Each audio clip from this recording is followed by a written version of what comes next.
jangoɓe tedduɓe hande windanne meɗen ndeɗo adanere jangeten ko abbiti e limtu alkuli pular. Alkuli pular ko capantati e ɗiɗi ko ɗeni goni a ba ɓa ca da ɗa e fa ga ha i ja ka la ma na nya nga o pa ra sa ta u wa ya ya mba nda nja e nga.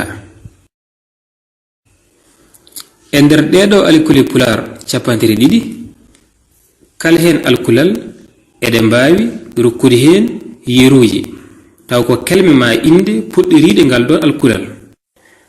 A hono abbere walla almudo. Ba hono baali walla beɗel Allah. Ɓa hono ɓalal walla ɓirowo. Ca hono callalle walla cawpotal. Da hono daral walla danna. Ɗa hono ɗaccuki walla ɗooki. E hono elo walla eda. Fa hono fado walla falo. Ga hono garawol walla gayi. Ha hono hayre walla hoddu. I hono ilam walla ittaka wattaka. Ja hono jullare walla jeygol. Ka hono kange walla kundal. La hono lamdam walla laana. Ma hono mottowo walla mulu. Na hono nagge walla noodi. Nya hono nyaaki walla ñiire. Nga hono ngarwinowo walla ngaro. O hono ordinateur walla ogirde. Pa hono paftul walla paaka. Ra hono ratu walla rawandu.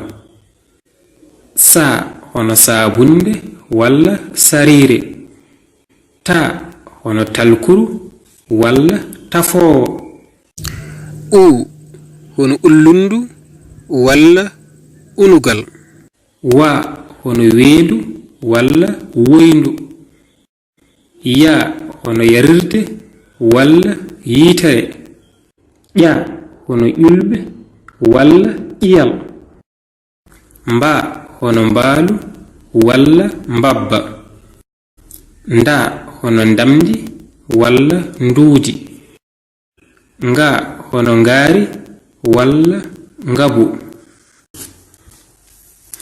Musidɓe tedduɓe ko ɗo hande katani windan meɗen ha saha garowo inchallah on jarama.